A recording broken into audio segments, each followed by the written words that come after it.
Bonjour, je suis Mathieu Lecomte, votre partenaire pour gagner. Bienvenue dans cette nouvelle vidéo. Aujourd'hui, vous allez faire connaissance avec les différents types de courses et voir comment ils se situent les uns par rapport aux autres. C'est très important, regardez attentivement la suite, vous allez vite comprendre.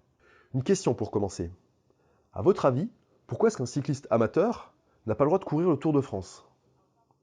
La réponse est simple, c'est juste que la différence de niveau avec les pros est trop importante.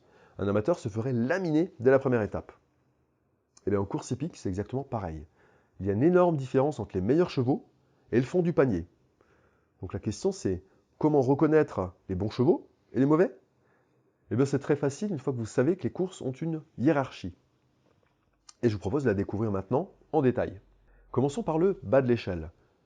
Tout en bas, vous avez les courses à réclamer. Alors à réclamer, c'est quoi? Ce sont des courses dans lesquelles vous trouverez généralement soit des chevaux médiocres, incapables de percer à l'échelon supérieur, soit des chevaux en fin de carrière. Les réclamés ont une particularité, c'est que tous les concurrents sont des chevaux qui sont mis en vente par leurs propriétaires, par un système d'enchères secrètes. Après la course, celui qui veut acheter un cheval glisse une proposition dans une urne. Cette urne est dépouillée et la meilleure offre pour un cheval remporte la mise. S'il n'y a aucune proposition, le cheval reste à son propriétaire. Donc c'est un excellent moyen d'acheter un cheval de course prêt à courir pour un prix modique. Vous, moi, n'importe qui peut devenir propriétaire. En tout cas d'un cheval de cette qualité-là, pour une somme modeste de l'ordre de 10 000 €. Pour les pur sang qui courent dans les courses de haut niveau, la mise est nettement plus élevée. Comptez plutôt de l'ordre de 500 000 €, voire 1 ou plusieurs millions d'euros pour les excellents cracks, les vrais chevaux de compétition, les bons. Là, on parle de Ferrari des courses. Deuxième catégorie de courses, au-dessus des réclamés, vous avez les handicaps ou les courses à conditions. Pourquoi elles s'appellent comme ça? Tout simplement parce que pour y participer, les courses posent des conditions aux chevaux. Par exemple, avoir 3 ans, ou bien avoir moins de 5 ans. Il peut s'agir aussi d'une condition de gain. Vous verrez par exemple des épreuves réservées aux chevaux ayant gagné plus de 100 000 €, ou bien au contraire des épreuves réservées aux chevaux qui ont gagné moins de 50 000 €. Ce sont les courses à conditions qui ont un sous-classement de A à F. Une course à condition A sera plus UP qu'une course à condition B, D, E, F par exemple. Les courses à conditions sont les plus nombreuses. Ce sont généralement elles qui servent de support à la course du tiercé quarté quinté. Les chevaux de ces épreuves sont donc logiquement moyens. S'ils sont bons, ils vont inévitablement progresser et se retrouver dans une catégorie supérieure. Vous verrez ultérieurement, dans une prochaine vidéo, que les handicaps sont les courses les plus intéressantes, celles qui vous fournissent les coups les plus intéressants à jouer. Troisième catégorie de courses, au-dessus des courses à conditions, vous avez les listed.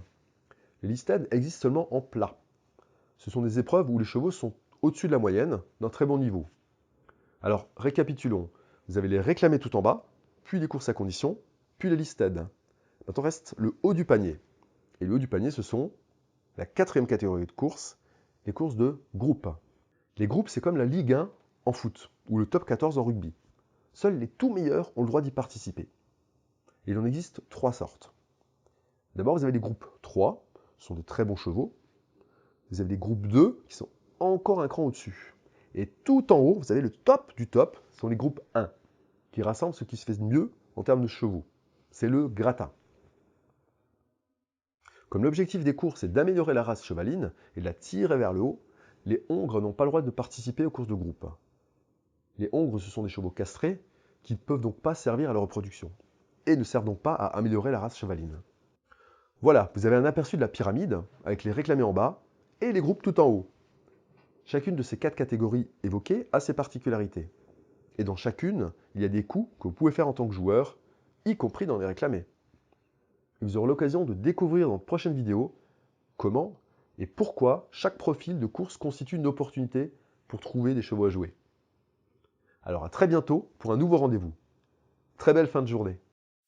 Juste avant de vous laisser, souvenez-vous aussi que si vous ne l'avez pas encore demandé, vous pouvez recevoir gratuitement le livre « Comment gagner aux courses hippiques régulièrement » en cliquant sur le lien sous cette vidéo ou en vous rendant sur www.e-turf.fr/livre. Si vous avez aimé cette vidéo, cliquez sur le bouton « J'aime » juste en dessous. Si vous regardez cette vidéo sur Facebook, partagez-la à vos amis. Et pour recevoir les vidéos suivantes, abonnez-vous gratuitement à notre chaîne YouTube.